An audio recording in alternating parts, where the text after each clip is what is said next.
자, 얼마 전에 저희 체크를 했습니다만, 지금 저희가 주요하게 생각했던 일본 기준 22평 라인이 무너져 있는 두산 에너빌리티이기 때문에 중간 점검을 좀 들어가도록 하겠습니다. 자, 두산 에너빌리티 같은 경우는 폴란드 원전이나 이제 SMR 소형 원전 관련해서 대장주급 역할을 이어가던 종목이었습니다.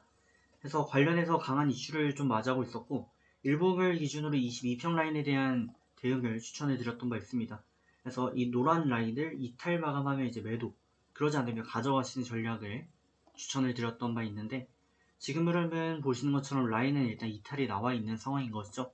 그렇다면 지금 완전 매도를 해야 되는 것인가, 아니면은 조금 수정을 해서 다시 가져가야 되는 것인가 라는 그 기로에 좀 서 있는데, 이슈 체크를 좀 해보고 대응법도 말씀을 드려보도록 하겠습니다. 자, 종목명은 두산 에너빌리티 되겠습니다. 플랜트 전문 사업을 영위 중인 기업인데, 화력, 원자력, 신재생 에너지 등 사업을 영위 중인데, 원자력 관련 이슈가 특히 뜨거운 기업입니다. 시가총액은 10조를 넘어가고 있죠. 두산 에너빌리티 같은 경우는 두산의 대표적인 계열 기업이고요. 기타 기관 및 터빈 제조 사업을 영위 중이며, 이 선박용 엔진, 주단 조품 등이 해당되지만 아무래도 가장 큰 건 원전 관련 이슈다 라고 할 수 있습니다. 두산이 내년에 이제 실적 고성장을 좀 이어갈 것이다 라는 내용도 같이 나와 있는 와중에 두산 에너빌리티가 좋은 흐름을 이어왔지만 최근 며칠간은 그렇게 좋다라고 할 수가 없습니다. 간단히 재무적인 측면도 좀 체크하게 되면, 일단 두산 에너빌리티는 기대 영업이익이 조 단위가 넘어가고 있고요. 향후 이제 2, 3년 정도 내로 최고 실적을 기록할 수도 있다라는 그 기대감도 지금 있습니다. 그래서 최고 영업이익을 기록하면 1조 2천억 가까이 나올 수가 있고요. 10배 정도 멀티플을 곱해서 시가총액 계산하면 12조까지 추가 상승 여력이 존재합니다. 다만 지금 시가총액 10조니까 어떻게 보면은 정상 가치 수준까지 좀 올라왔다라고 할 수가 있어요.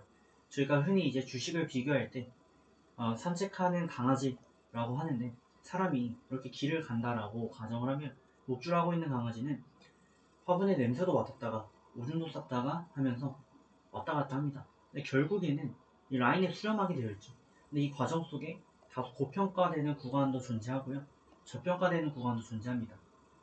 왔다 갔다 하다 보니까 그렇게 되고 정상 가치에 부합하는 구간도 만들어지게 됩니다. 지금 두산 에너빌리티가 단순 미래 가치를 좀 제외하고 봤을 때는 정상 가치에 부합하는 그런 수준까지 올라와는 있다 라고 할 수가 있고, 전에 말씀을 좀 드렸을 때는 다소 좀 비교적 저렴한 저평가 구간이 좀 있었다라고 할 수 있습니다. 앞으로 주가가 좀 오르기 위해서 추가적인 PR을 더 받기 위해서 어떻게 해야 되는가? 원전 같은 이슈들이 더 발발해야 될 것이고요. 폴란드 원전, SMR 소형 원전, 이런 내용들이 뒷받침되다 보면은 원전에 대한 미래 가치에 대해서 멀티플을 20배까지 부여받게 되면 지금보다 2배 이상 상승이 가능해질 수도 있죠. 다만 이제 그거는 시장이 좀 좋을 때 유독 가능했던 현상인데, 지금 시장이 안 좋다 보니까 주가도 약간 빌빌되고 있습니다. 이게 일본 22평 대응을 드린 건데 이탈 마감이 나왔고, 원론적으로 매도가 왔습니다. 매도가 왔고, 이렇게 된 이상 이제 추가 횡보는 하락 가능성이 높아진 게 맞다 라고 봐야 되고요. 다만 라인을 다시 한번 돌파 마감하게 된다면 다시 재매수 가는 국면에 진입을 한다 라고 보시는 게 맞습니다. 그래서 일단은 기종을 지금 좀 축소하시는 게 좀 더 맞는 구간이고, 만약에 밀리게 된다면 저점에 담아가시면 되겠다라는 말씀을 좀 드립니다. 시간이 필요한 것 같아요.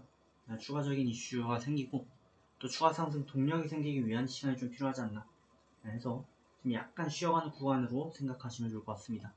좋은 결과 만들어 가시고 다음에 뵙겠습니다.